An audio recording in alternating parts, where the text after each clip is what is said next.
Hey everybody, welcome back to the channel. Today I'm getting a few projects done around the homestead, if you will. First project here is just dumping the compost scraps from the day, from the morning really, into the compost pile that is mostly just ash, hay, and a little bit of wood bark. I would like to get the wood bark chipped up. But anyway, the previous owners of this home left behind a bale of hay that was all broken up, and I figured we'd just throw it in and compost it. So I'm just doing actually my first turn on that compost. Next thing is my used motor oil wood stain or wood protectant, whatever you want to call it. Now, if I just had endless amounts of money, or at least large amounts of money, I would definitely rather use a stain. But I don't see a time period where this wood is not going to be absolutely ruined on this fence that I'm going to have enough money to drop the $500 on wood stain, maybe $600 that I'm going to need to cover the whole property anytime soon, amongst all the other projects and things I want to get done too. So in order to protect this wood fence that was installed by the previous owner of this property, I just resort to my little bit of diesel and used motor oil.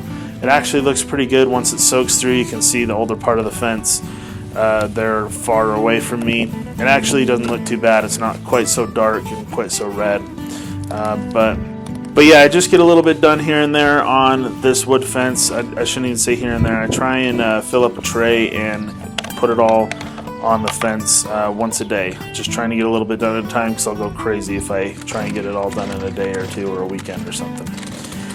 Next thing here is getting this MS-170 started up, and I think this is actually the first real wood I've ever cut with this saw. I don't know why I've wanted to keep it new. I guess I just have other saws that I know are well used and dirty, and I didn't mind using them more. So I decided to cut a little wood with the MS-170, and you're going to notice that I'm cutting off a lot of really small ends of all these pieces of firewood here.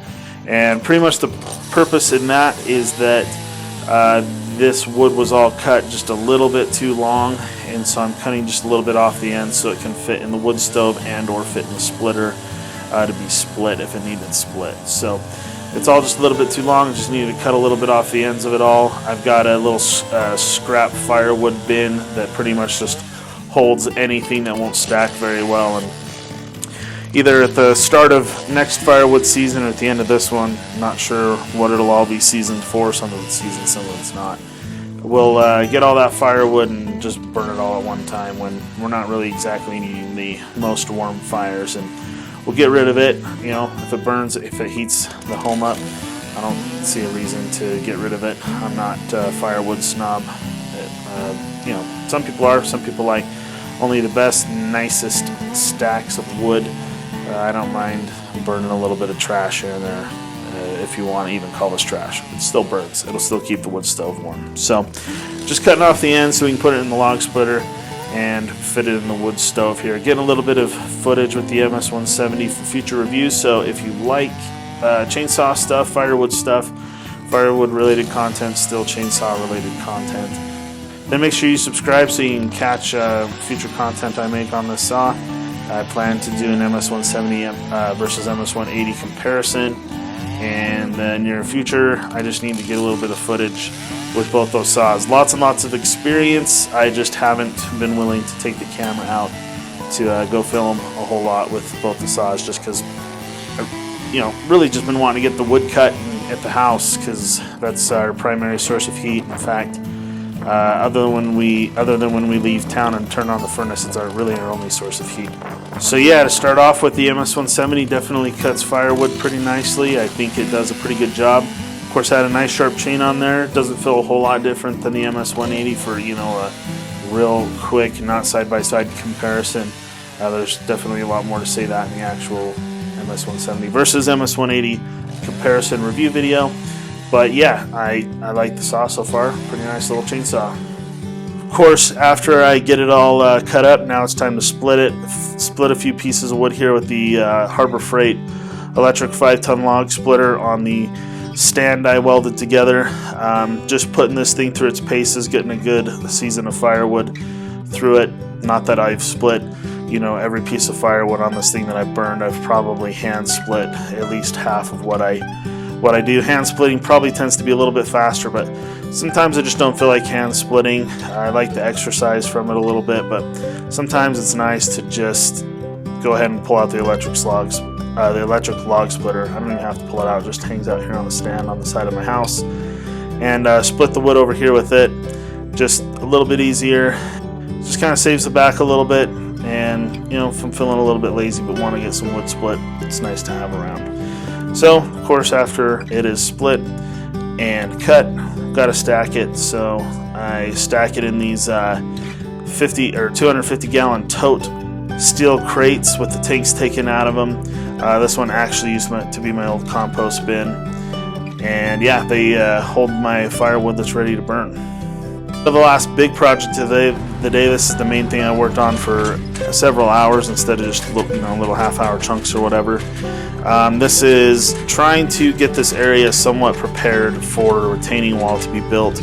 I don't know that it's going to happen this summer. I plan to actually do a little bit more with the shops this summer. I don't want to give too many details on that. Fat chance none of it will happen.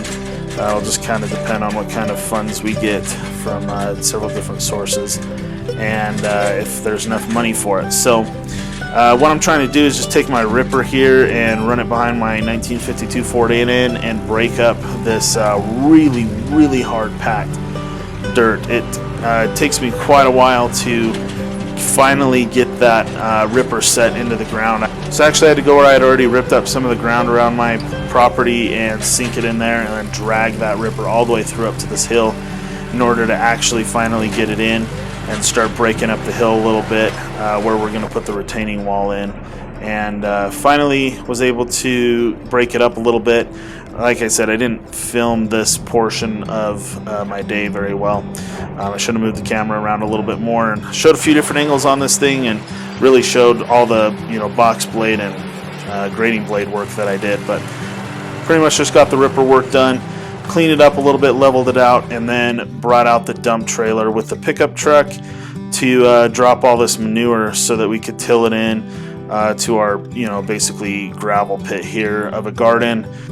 The garden is going to sit right up here next to the retaining wall eventually when we actually get that retaining wall in, and hopefully we'll build some soil over time. I'd like to get to the point of no-till gardening, but being that we're almost 3/4 of the way just gravel here for our dirt, we're going to have to add in a lot of stuff and get a little bit tilled in before I feel like we can go to no-till.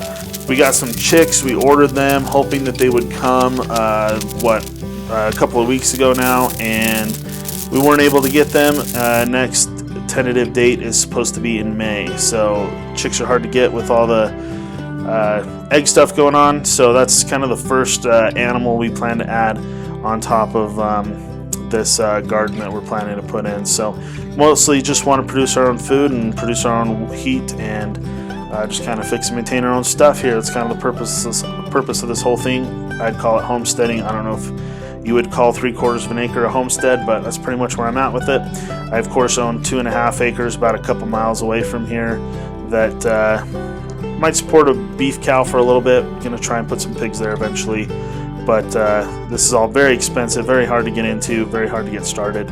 It'll be years before we get into all that. So thanks everyone for watching. If you like this video, make sure you give it a thumbs up, and we'll see you in the next video.